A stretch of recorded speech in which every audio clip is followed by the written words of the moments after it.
¿Cuántos padres hay acá? ¿Pueden levantar su mano? ¿Cuántos tienen hijos? A ver, otra vez, levanten sus manos. ¿Cuántos tienen hijos? Amén. Pueden bajar sus manos. ¿Cuántos quieren lo mejor para sus hijos? Amén. Todos queremos lo mejor para nuestros hijos, ¿no? Cuando nacen, nosotros ya hemos preparado el ambiente, hemos preparado el lugar donde va a estar, tenemos su cuna, tenemos su colchón, tenemos sus sábanas, tenemos su cubrecama, compramos pañales, le compramos ropa, le compramos todo lo que necesita tener un bebé. Y de acuerdo a nuestras posibilidades, les compramos lo mejor que podemos. Amén. ¿Y eso qué quiere decir, hermanos? Que cuando nuestros hijos vienen, nosotros ya los amamos desde que sabemos que van a llegar. ¿Es así o no? Amén. Desde que sabemos que están ahí ya los amamos. Entonces queremos lo mejor para ellos. Queremos que ellos tengan lo necesario. Si bien no le podemos dar muchas veces todo lo que nosotros queremos, pero le damos lo mejor que tenemos, lo mejor que podemos, lo que ellos necesitan. Amén. ¿Por qué? Solamente porque se lo doy ya, pues no, porque eso es lo que mandan, ¿no? Eso es lo que se espera de un padre. No, hay un propósito en todo eso, ¿no? Hay un propósito de nosotros como padres para nuestros hijos. Amén. Nosotros hacemos todo eso y trabajamos para eso y nos esforzamos para eso, para que ellos sean, naturalmente hablando, no solamente naturalmente, para que ellos sean personas de bien, para que sean educados, para que tengan estudios, para que en algún momento ellos puedan solventarse, ellos puedan mantenerse y si es posible en algún momento nos mantengan a nosotros. Solo si es posible. Nosotros no pensamos en eso del final, ¿no? Pero pensamos sí en hacerlos personas de bien. Hay un propósito de parte nuestra para con nuestros hijos. ¿Amén? O yo soy el único que piensa eso. No, todos, ¿no? Y en ese momento, bueno, yo estaba estudiando, estaba orando.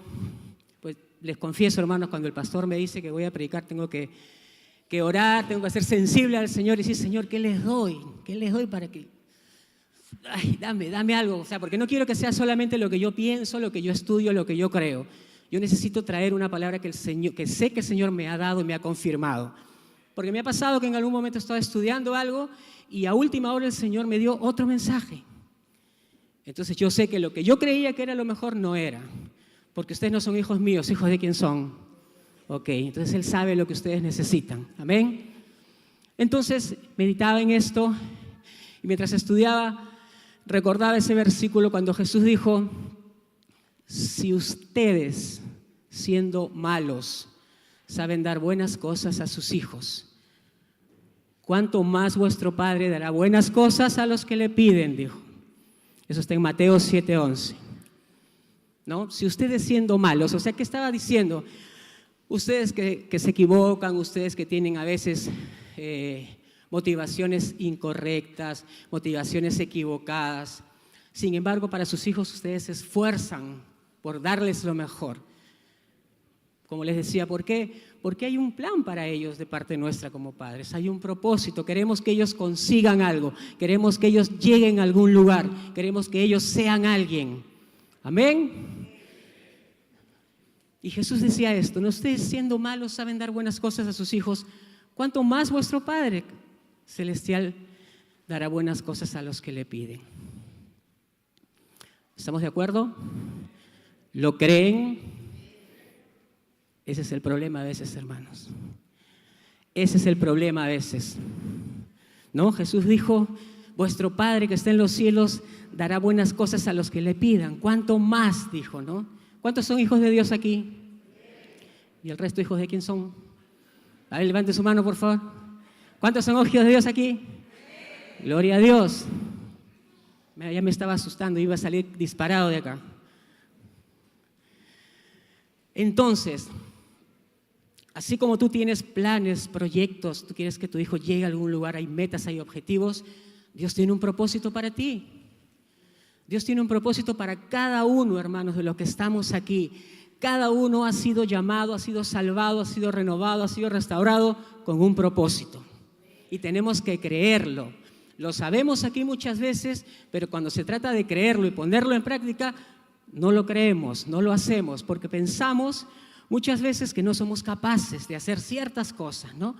Y decimos, yo no creo que pueda servir al Señor, yo no creo que sea útil al Señor, porque primero mira mi vida cómo ha sido, ¿no? Todas las cosas terribles que yo he hecho, ¿no?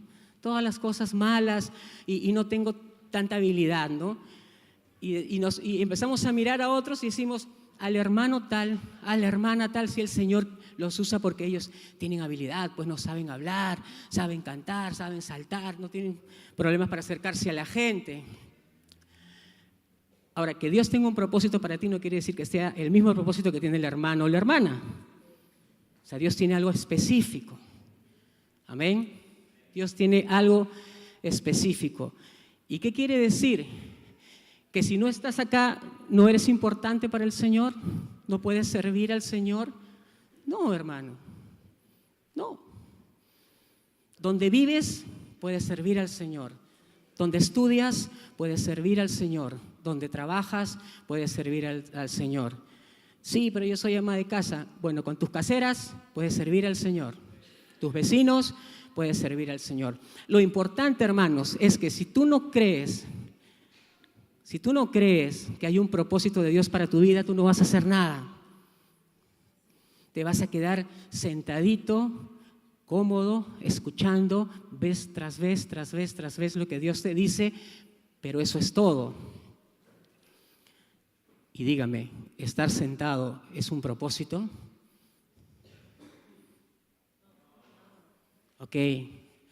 Entonces, hermanos, como digo, el problema muchas veces es que no le creemos a Dios.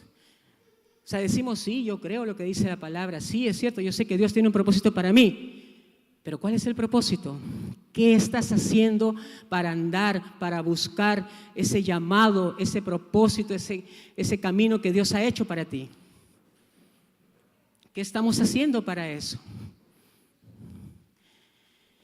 Y como digo, el problema es que muchas veces no creemos que yo sea tan hábil, ¿no? Que no tenga lo que se necesita para que Dios haga algo conmigo. Y eso es una mentira del diablo, hermanos, porque Dios no salvó a nadie ni llamó a nadie solamente para que asista a un lugar diferente ahora y cante otras canciones. Amén. Eso es parte de nuestra adoración, de nuestra devoción, de nuestro deber como hijos de Dios, pero ese no es el propósito principal. Amén. Siempre hay más. Y tú tienes que saber que donde estás ahora no es el lugar a donde debes haber llegado. Quiere decir que Dios tiene más para ti. Dios tiene más para mí. Amén. No porque ahora estoy aquí predicando y soy pastor, digo, bueno, ya eso es todo, ¿no? Entonces ya descanso, nomás no hago nada, ¿no? Ya cuando el pastor me diga, predicaré, pues, ¿no? No, hermanos, hay un propósito mayor. ¿Por qué está la iglesia en el mundo? Díganme. ¿Por qué la iglesia Jesús la dejó? ¿Cuál fue lo que Jesús comisionó? Él dijo, id por todo el mundo y predicad el evangelio y haced discípulos a las naciones. ¿No? Eso dijo, ¿no? Bautizándolos en el nombre del Padre y del Hijo y del Espíritu Santo, enseñándoles que guarden todas las cosas que os he mandado. Dijo, y he aquí, yo estoy con vosotros todos los días. ¿Cuándo? Todos los días. ¿Cuándo? Todos los días. Hasta el fin del mundo. ¿Cuántos han pensado alguna vez, cuando han estado pasando problemas, que Dios no estaba con ustedes? Yo lo he pensado. Amén. Yo lo he pensado. Yo he pasado momentos muy difíciles, he pasado momentos muy duros y lloraba y decía, ¿dónde estás? ¿Dónde estás? Tú me dijiste que estarías conmigo y hoy yo creo que tú no estás. Pero Él dijo que estaría ¿cuándo? Todos los días. Amén. Y Él no miente. Así que hay un propósito de Dios. Y a veces, hermanos, empezamos a caminar bien con el Señor. empezamos a andar encendidos, fogosos, y queremos estar en todas las reuniones y queremos estar en todas las invitaciones que hay para ayudar, y queremos ir a donde la iglesia va, a donde los hermanos van para predicar, para compartir, para ayudar, para levantar sillas, para hacer lo que sea. Y estamos felices y estamos gozosos, y después de un tiempo algo pasa. Ya no hay esa pasión, ya no hay ese gozo. Ya no hay ese fuego que había. Y de pronto ya no tenemos ganas de ir a la iglesia, ya no tenemos ganas de orar, no tenemos ganas de leer la Biblia, no queremos juntarnos con los hermanos. Y de repente fallamos, y de repente bajamos la guardia y pecamos. Y después decimos, lo sabía. Sabía que no tenía lo necesario. Sabía que esto no iba a durar mucho, ¿no? Porque no tengo lo que se necesita para que Dios pueda hacer algo en mi vida, ¿no? Pero como le dije, hermanos, esa no es la voz de Dios. Amén. Esa no es la voz de Dios. Porque Dios no te llamó para dejarte solo, huérfano. Amén. Ese no es el Dios que conocemos, hermanos. Ese no es el Dios al cual servimos. Y pensamos que como hemos caído, ya no servimos. Entonces ya no, en lugar, hermanos, de que si fallas, si tropiezas, si te caes, si pecas, corras otra vez al Señor para que el Señor te levante, te limpie, te restaure. Empezamos a escuchar esa voz que dice, ¿ves? Ya no sirves, ya fallaste. O sea, no seas hipócrita, ¿para qué vas a ir a la iglesia a levantar tus manos, a cantar? Además, cuando entres la gente ya sabe, te van a señalar, no vayas. Y decimos, sí, pues ya fallé, ¿no? Ya se acabó todo, pues. Y nos quedamos allí, en lugar de venir al Señor humillados, arrepentidos, y pedirle perdón y decirle, Señor, fallé, pero tú puedes levantarme. 7 veces cae el justo, dice, ¿no? Y el Señor no solamente puede, sino eso es lo que Dios está esperando. Dios sabe que no eres perfecto. Dios sabe que no soy perfecto. Sabe que me voy a equivocar, pero hay una gracia disponible ahí para ese momento. Amén. Hay una gracia disponible allí. La Biblia dice que abogado tenemos a Cristo el justo. Aleluya, hermanos. Eso me emociona. Eso me anima, porque sé que si me equivoco voy a ir al Señor y le voy a decir, Señor, perdóname. Y eso hago. Yo no soy perfecto, me equivoco. Y digo, Señor, otra vez. Ay, ay. Me duele el corazón, hermanos, cuando le fallo al Señor, pero sé a dónde ir. Vengo a Él y le digo, Señor, otra vez, no puedo darle excusas a Dios. Esa es otra cosa, hermanos, que decimos, Señor, lo que pasa es que fue la situación, ¿no? Ella sola, yo solo, el ambiente, la oscuridad, ¿no? La luz baja. No, Dios ya sabe qué hemos hecho. Entonces yo no puedo darle excusas, yo tengo que venir arrepentido y decirle, Señor, perdóname y ayúdame porque no sé cómo hacer esto. Es la 3ª, 4ª, 5ª, 6ª, 10ª vez que tropiezo en lo mismo. Ayúdame, por favor. Perdóname, Señor. ¿Y saben qué hace el Señor? Me dice, no, ya gastaste tus medidas de gracia, no, ya anda nomás.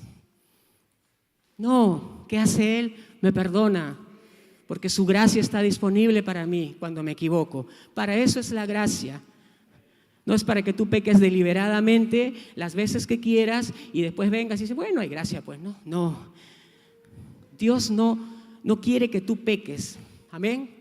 Pero si pecas, la gracia está disponible, amén. Entonces, hermanos, tenemos que entender eso. Tenemos que el Señor, aquel que se acercó a nosotros cuando éramos pecadores, no sé ustedes, estoy hablando de mí, de repente ustedes eran buena gente, bien chéveres, pero cuando éramos pecadores así, como dicen, al mango, ¿no? Cuando éramos pecadores así, a más no poder, yo era así, ¿ok?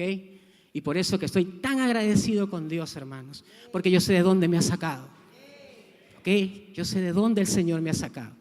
Entonces, cuando alguien venía y me decía, oye, sí, pero que tu religión, que te han lavado la cabeza, el cerebro, que...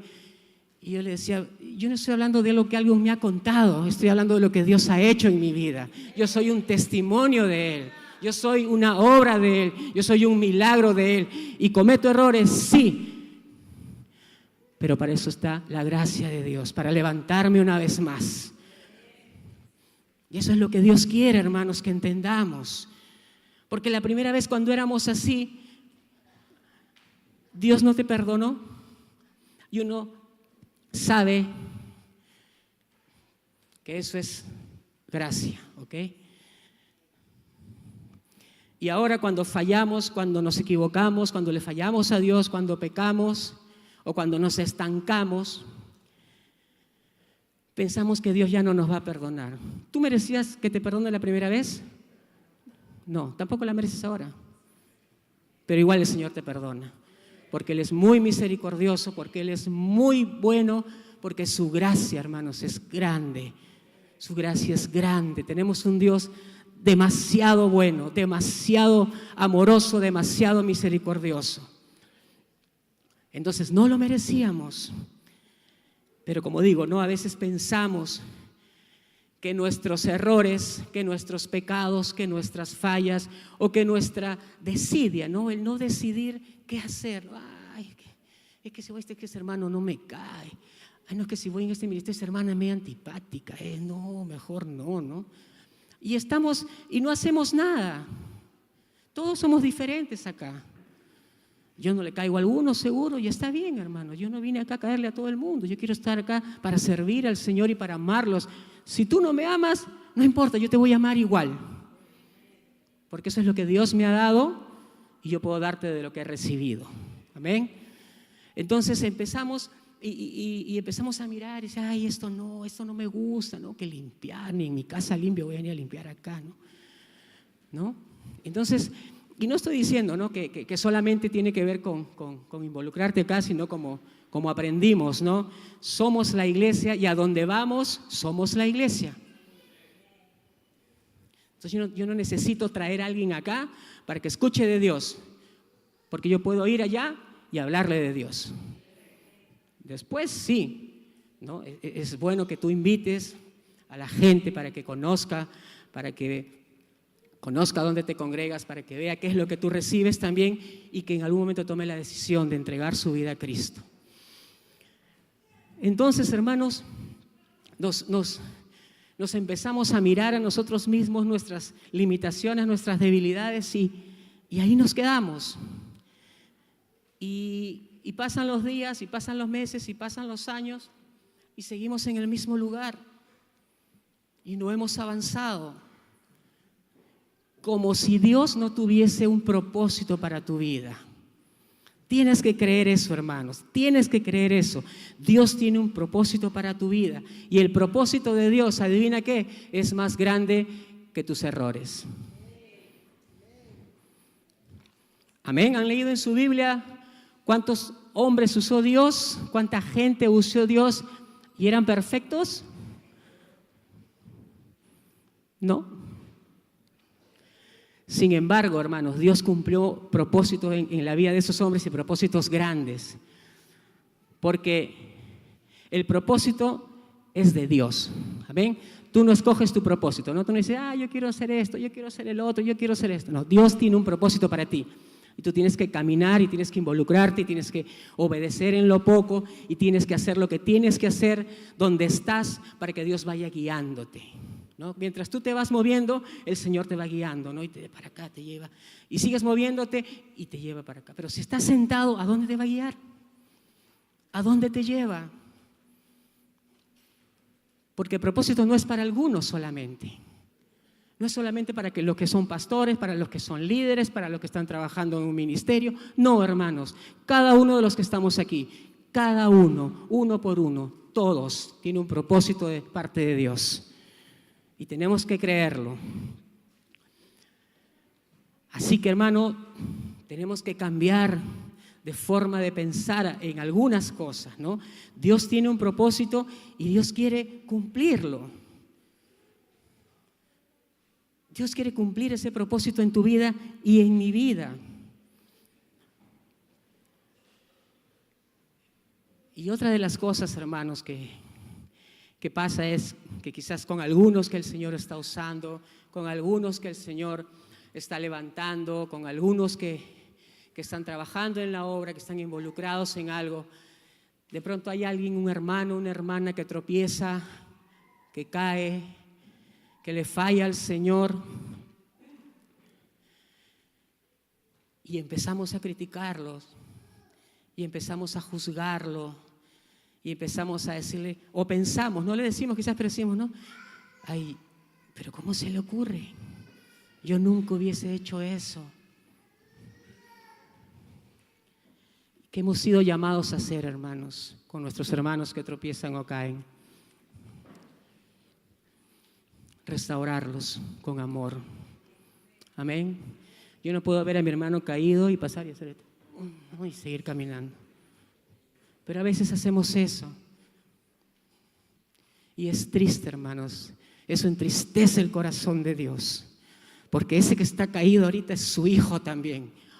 O cuando tu hijo te desobedece, deja de ser tu hijo. ¿Tu hijo siempre hace todo lo que tú le dices? Si alguien levanta la mano, quiero que me dé unas clases, por favor. ¿Sus hijos hacen siempre todo lo que ustedes le dicen? ¿No? Entonces tenemos, hermanos, tenemos que cambiar esa forma de hacer las cosas y de pensar. Si mi hermano pasó unas luchas, tuvo pruebas y fracasó y falló, anda en amor y anímalo y exhórtalo en amor y amonéstalo en amor y ayúdale y dile, hermano, yo voy a orar contigo, hermano, yo voy a estar ahí contigo. Cuando tengas la necesidad de hacer eso, llámame. Antes de hacer cualquier cosa, búscame. Y venimos y oramos o salimos a caminar o compartimos la palabra, pero yo voy a estar contigo. Yo quiero que tú sepas que en esta lucha tú no vas a estar solo. Yo voy a estar contigo. Yo voy a pelear esta batalla contigo. Porque ese que cayó es un hijo de Dios, porque en Dios también tiene un propósito. Y que haya caído no quiere decir que ya no sirve. Amén. Algún día le preguntarán ustedes, algunos que quieran al pastor Gustavo, las cosas que he tenido que pasar yo para... Se ríe el pastor Gustavo, ¿se acuerda? Así es, hermanos. Quizás muchos me menospreciaron, dijeron, este no sirve más para nada, pero Dios tenía otros planes, amén. Dios tenía otro propósito. Aleluya, hermanos. Y si tú estás aquí hoy, es porque Dios tiene un propósito para ti. Y Dios quiere que lo sepas. Aleluya, hermanos. Qué bueno es el Señor. Qué bueno es el Señor, hermanos. Como les decía, Dios usó tanta gente y dejó registrado en la Biblia gente que Él usó tremendamente, hermanos.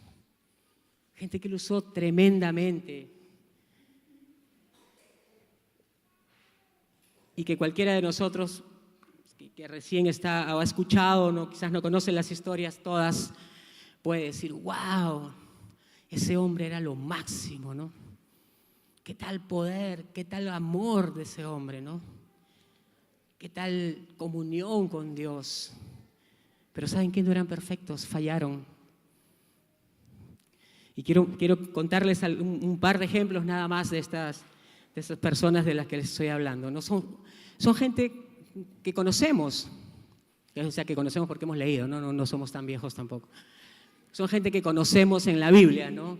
Gente que Dios usó, gente que Dios levantó, que Dios hizo cosas grandes, hermanos, que Dios cumplió el propósito en la vida de esas personas grandemente, pero que pecaron, pero que fallaron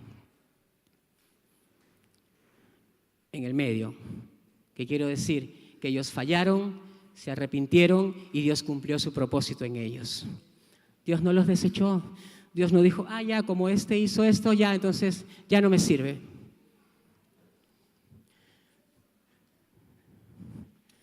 Nosotros haríamos eso. Qué bueno que Dios no es como nosotros. Aleluya, hermanos.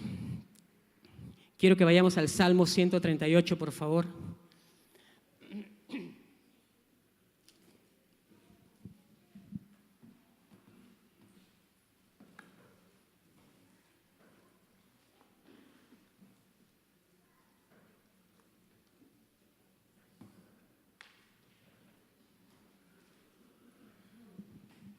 Estos hombres de los que les hablo que Dios usó, no estoy hablando de gente que era enemiga del pueblo de Dios, estoy hablando de hombres de Dios, ¿no? Hombres que amaban al Señor, hombres que tenían comunión con Dios, hombres que eran apasionados por el Señor, pero en algún momento se distrajeron, bajaron la guardia y cayeron.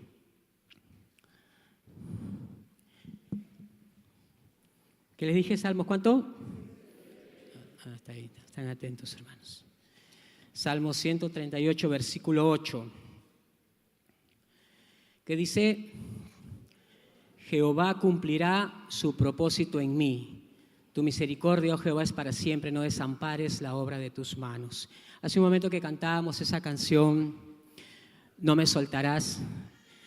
Era perfecto, el Señor me conmovía con esa canción porque tenía que ver con lo que yo iba a compartir esta tarde, ¿no? No me soltarás, ¿no? Ni en lo alto, ni cuando yo esté allá, ni cuando esté ahí, tú no me vas a soltar, Señor. Qué tremendo, hermanos, qué tremendo que todo esto, nuestra salvación, nuestro propósito tiene que ver con Dios más que con nosotros. Aleluya. Jehová dice, cumplirá su propósito en mí. ¿Quién escribió este salmo? ¿Qué dice en el titulito? Salmo de David, ¿no? David fue rey de Israel. David es el que peleó con Goliat y lo venció. Después fue un hombre del ejército de Saúl, que era el rey, y ganó muchas batallas. Y algo importante, si ustedes leen, es que David siempre consultaba a Dios antes de hacer algo, ¿no? Él decía, Señor, ¿saldré a la guerra contra este pueblo? Y el Señor decía, sí, porque los he entregado en tus manos. Señor, ¿saldré a la guerra contra estos otros? No, no salgas, todavía no salgas. Señor, ¿haré esto? Sí, hazlo, le decía el Señor. Y él tenía una relación así con Dios. Él no se movía si Dios no le decía lo que tenía que hacer, ¿no? Y Dios dice eso de él, ¿no? En Hechos 13:22, no lo busquen, se los voy a leer. Dice, ¿no? Quitado hablando de Saúl, les levantó por rey a David, de quien dio también testimonio diciendo, he hallado a David, hijo de Isaí, varón conforme a mi corazón, quien hará todo lo que yo quiero, dijo el Señor, ¿no? David, un hombre conforme al corazón de Dios,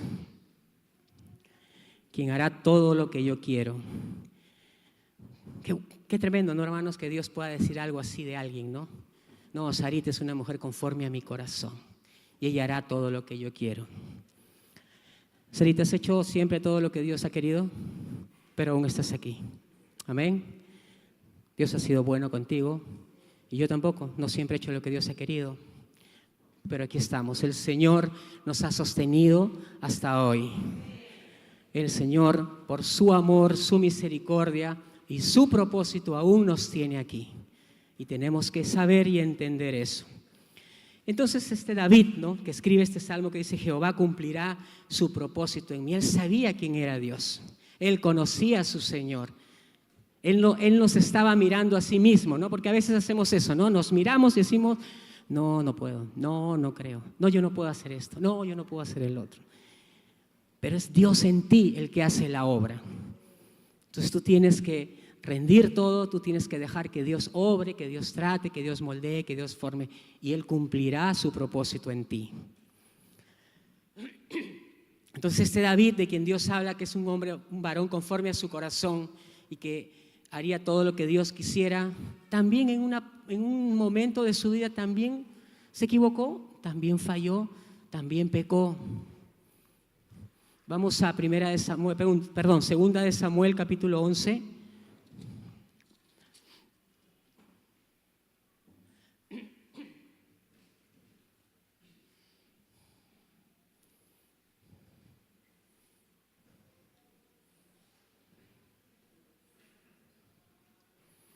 Capítulo 11, versículo 1. ¿Todos lo tienen? Cuando lo tengan, digan amén, por favor. Amén, por favor, tienen que decir. No, es una broma. Amén. ¿Ok? Ya lo tienen, ¿no? Dice, aconteció al año siguiente, en el tiempo que salen los reyes a la guerra, que David envió a Joab y con él a sus siervos y a todo Israel, y destruyeron a los amonitas y sitiaron a Rabá. Pero David se quedó en Jerusalén. Entonces dice que era el tiempo en que los reyes salen a la guerra. ¿Y David qué cosa era? El rey. Pero dice que él envió a sus siervos, ¿no? A Joab, que era el general de su ejército, y a todos los demás, y dijo, ya vayan y ustedes peleen, que me voy a quedar. Entonces él tenía que estar en un lugar, y no estuvo en el lugar que tenía que estar, y eso le trajo problemas. Cuando tú no estás en el lugar que Dios quiere que estés, eso te va a traer problemas, hermano. En algún momento te va a traer un problema. Porque pensamos, pero no es tan...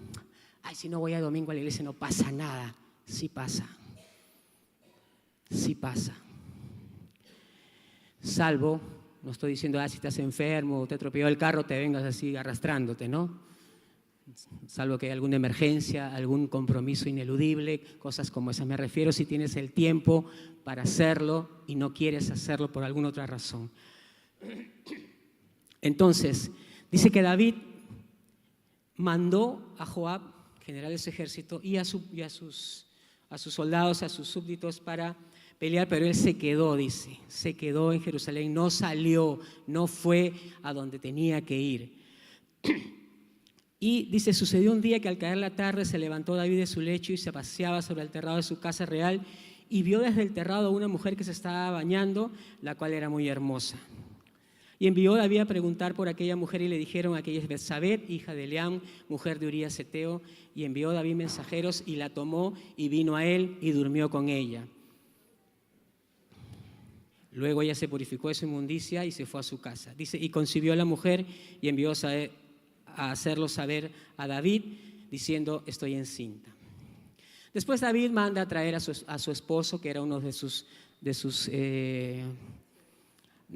soldados, uno de sus capitanes, y lo manda a traer para emborracharlo, para que vaya a dormir con su esposa, para que nadie se entere que el hijo no es de él. Pero este hombre era un hombre fiel al rey, fiel al reino, y dijo, no, ¿cómo yo voy a estar acá en mi casa con mi esposa si todos los demás están peleando por la ciudad, por el pueblo, por el rey? Entonces no quiso. Entonces finalmente David le dijo a su general Joab, ponlo en lo más recio de la batalla para que lo maten. Y cuando él esté adelante, todos retrocedan y déjenlo que lo maten. Estamos hablando de David, un hombre que Dios había llamado, que Dios levantó.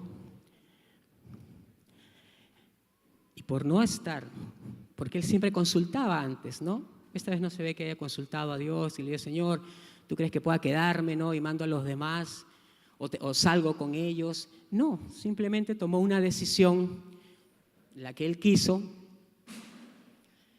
y se convirtió en un adúltero, se convirtió en un asesino. Este es el mismo David que Dios dice que es un hombre conforme a su corazón. Este es el mismo David que Dios dice que iba a hacer lo que él quería. ¿Eso es lo que Dios quería, lo que hizo David? Hermano, hermana, y eso para mí también, ¿no? Nosotros hemos hecho todo lo que Dios quiere desde que vinimos al Señor. David tampoco lo hizo. Sin embargo, Dios envió a un profeta, David reconoció su pecado y hubo consecuencias, ¿ok? No debemos olvidarnos de eso, que hay consecuencias.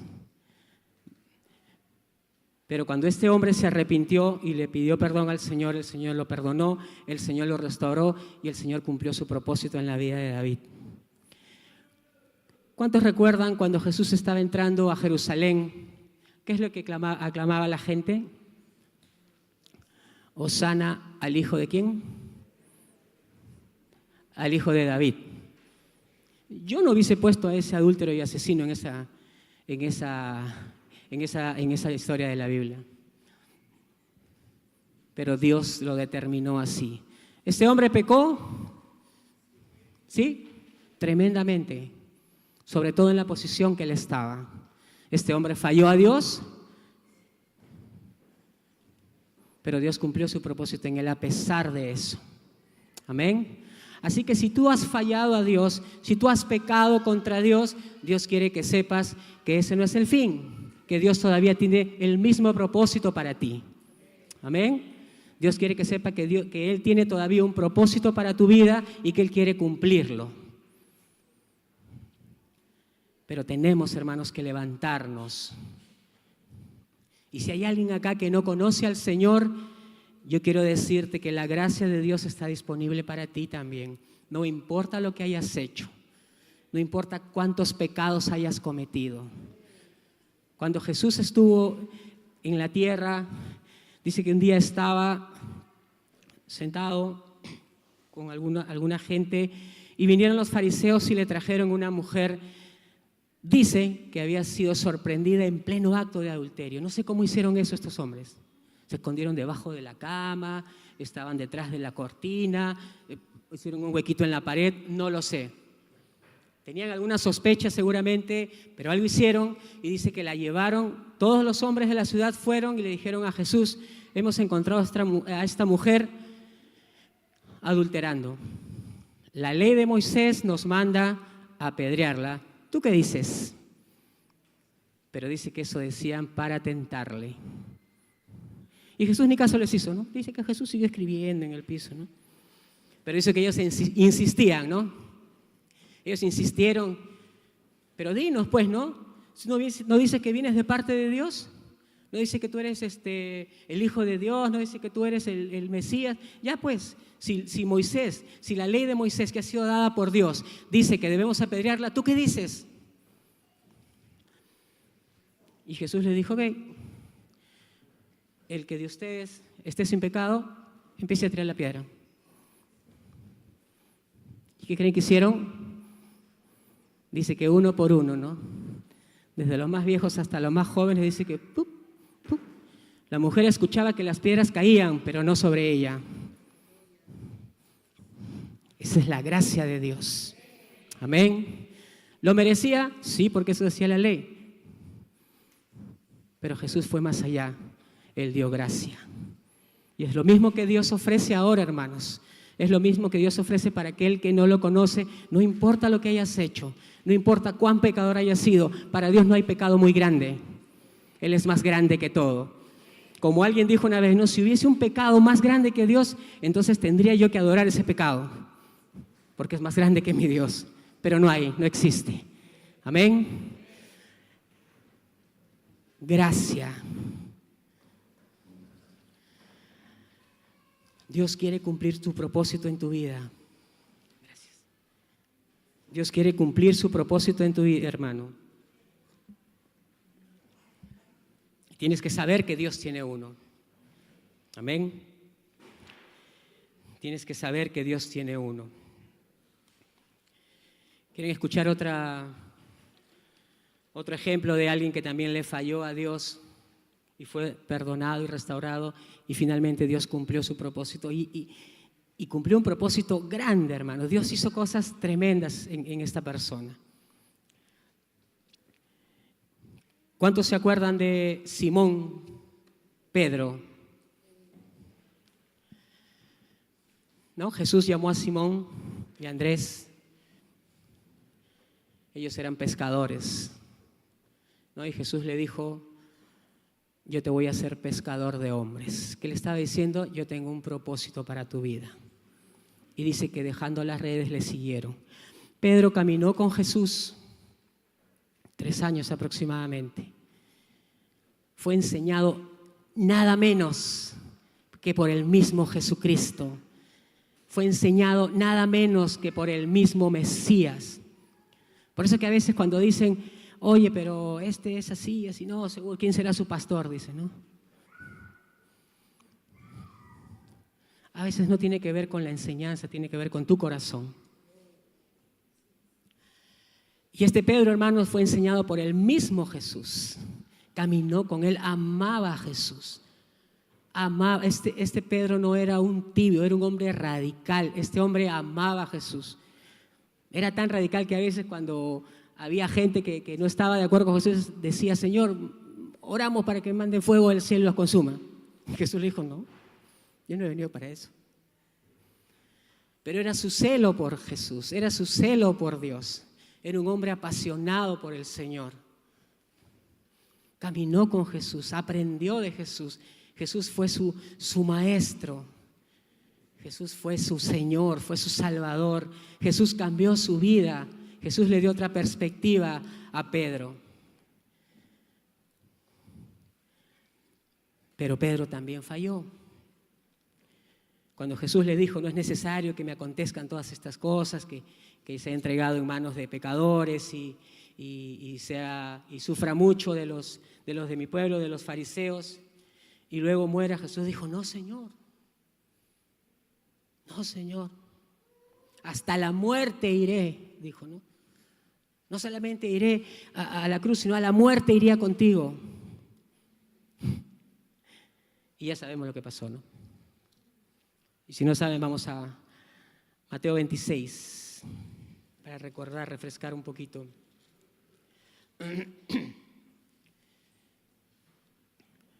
Mateo 26, versículo 74, ¿no? Dice que Jesús estaba siendo llevado ante las autoridades y algunas personas empezaron a ver a Pedro que iba, dice, lo seguía de lejos, ¿no? Y le dijeron, oye, tú también eres de ellos, ¿no? No, yo no soy, no, te has equivocado. Y por segunda vez le dijeron, oye, pero yo a ti también te he visto, es más, hablas como ellos. No, dijo. Y la tercera vez le dijeron, oye, sí, tu manera de hablar te delata, tú eres uno de ellos. Y dice que él dijo, no soy, no conozco al tal hombre, dijo, ¿no? Y dice, y el versículo 74 dice, entonces él comenzó a maldecir y a jurar, no conozco al hombre, está hablando de Jesús, ¿no? Dice, y enseguida cantó el gallo. Y Jesús le había dicho, ¿no? Pedro, tú me vas a seguir hasta la muerte. Mira, yo te voy a decir algo. Antes que el gallo cante 3 veces, tú me habrás negado 3 veces, le dijo. No, Señor, dijo, pero no, yo jamás. Quizás los otros, quizás Juan, Andrés, Santiago, quizás ellos, ¿no? Mateo, que le gusta la plata, no sé, no. Él dijo, yo no. Aunque todos los demás, dijo, yo no. Y sin embargo, después vemos que ocurrió lo que Jesús le había dicho, ¿no? Dice el versículo 75. Entonces, el versículo 75 dice, entonces Pedro se acordó de las palabras de Jesús que le había dicho, antes que cante el gallo me negarás 3 veces. Dice, y saliendo fuera, lloró amargamente. Lloró amargamente, hermanos, porque traicionó a su Señor. Le falló a Jesús, a quien un día antes le había dicho, yo iré hasta la muerte contigo, dijo que no lo conocía. Al mismo Jesús le falló. Y Jesús murió, Pedro volvió a las barcas, volvió a su oficio, pero Dios sabía cómo se sentía Jesús por eso que había hecho. Dios sabía cómo se sentía Pedro por lo que había hecho. Dios lo sabía, hermanos, y Dios sabe cómo te sientes tú. Dios conoce tu lucha, Dios conoce tu corazón, Dios sabe cómo te sientes. Y Él quiere que sepas que Él aún tiene un propósito contigo. Amén. Y acá en Marcos 16, versículo 5, dice que unas mujeres fueron a buscar el sepulcro llevando especias aromáticas y cuando llegaron la piedra estaba movida, dice, y había un hombre ahí, era un ángel, ¿no? Dice, cuando entraron en el sepulcro, el versículo 5 de Marcos 16, dice, y cuando entraron en el sepulcro, vieron a un joven sentado al lado derecho cubierto de una larga ropa blanca y se espantaron. Mas él le dijo: no os asustéis, buscáis a Jesús Nazareno, el que fue crucificado, ha resucitado, no está aquí. Mirad el lugar en donde le pusieron. Pero id y decid a sus discípulos, ¿qué más dice? Y a Pedro. ¿Pedro no era su discípulo? ¿Y por qué hizo ese hincapié entonces? No, yo con decir, ve y dile a los discípulos hubiese sido suficiente. Pero dijo, no, ve, díganle a los discípulos, pero sobre todo dile a Pedro. Dile que él va adelante, dile que él va para allá, dile que él va a su encuentro. Así es nuestro Dios. Y decía a los discípulos y a Pedro que él va delante de vosotros a Galilea. Dice, no, allí le veréis como os dijo. Dios sabía cómo se sentía Pedro y sabía que Pedro necesitaba ser restaurado. Pedro pensaba que ya todo se había acabado, pero Dios aún tenía un propósito para él.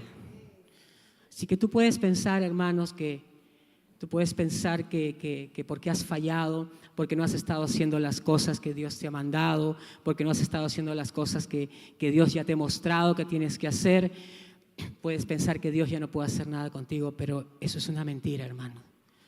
Si tú vienes al Señor, si tú arreglas cuentas con Él, si tú le dices, Señor, sé que no he estado haciendo esto bien, pero hoy quiero ponerme a cuentas contigo.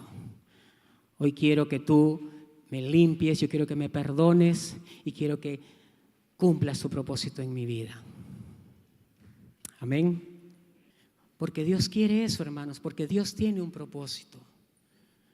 Dios tiene un propósito. Y en Juan, capítulo 21, Juan 21, Jesús ya había resucitado, Pedro estaba en el mar de Galilea pescando, como era su oficio. ¿No? Él ya pensó que se había acabado todo lo que había pasado con Jesús, que ya no servía para Dios y estaba en el mar pescando, volviendo a su vida pasada antes de que Jesús llegara. Porque ¿recuerdan dónde fue que Jesús lo llamó? Cuando estaba pescando en el mar de Galilea, ¿no? Jesús le dijo, yo te voy a hacer pescador de hombres. Jesús murió, Pedro lo negó, Jesús resucitó, Pedro estaba en su oficio, en el que Jesús lo encontró la primera vez. Jesús fue nuevamente a ese mismo mar, a ese mismo Pedro, a comisionarlo otra vez. En el versículo 15 dice, cuando hubieron comido, Jesús dijo a Simón Pedro, Simón, hijo de Jonás, ¿me amas más que estos? Le respondió, sí, Señor, tú sabes que te amo. Él le dijo, apacienta mis corderos. Volvió a decirle la segunda vez, Simón, hijo de Jonás, ¿me amas? Pedro respondió, sí, Señor, tú sabes que te amo. Le dijo, pastorea mis ovejas. Le dijo la tercera vez, Simón, hijo de Jonás, ¿me amas? Y dice que Pedro se entristeció de que él le dijese la tercera vez, ¿me amas? Y le respondió, Señor, tú lo sabes todo. Tú sabes que te amo. Y Jesús le dijo, apacienta mis ovejas. ¿Qué estaba haciendo Jesús? Estaba restaurando su llamado, estaba restaurando el propósito por el cual llamó a Pedro. Que él pensó que porque había fallado, ya Dios había cambiado de parecer. Pero ¿sabes qué? Dios no ha cambiado de parecer. Dios tiene un propósito contigo. Contigo. Con cada uno de los que están acá. No importa si has fallado, ¿ok? Si has pecado, si le has fallado a Dios, Dios quiere que sepas que Él quiere que tú vengas a Él. Él quiere que tú arregles cuentas con Él y Él quiere restaurarte. Él quiere levantarte, Él quiere cumplir su propósito en tu vida. Amén. Jesús comisionó, envió a sus discípulos en el libro de Hechos y les dijo, ¿no? Después que el Espíritu Santo haya venido sobre vosotros, entonces me seréis testigos, dijo, ¿no? En Jerusalén, en toda Judea, en Samaria y hasta lo último de la tierra. Entonces el propósito de Dios, el propósito que tiene Dios para ti, no solamente es para ti, sino es para extender su reino. Es para salir, es para que Dios pueda ganar gente a través tuyo, a tu familia, a tus vecinos, a la gente con la que te relacionas. Hay un propósito mayor de Dios, amén.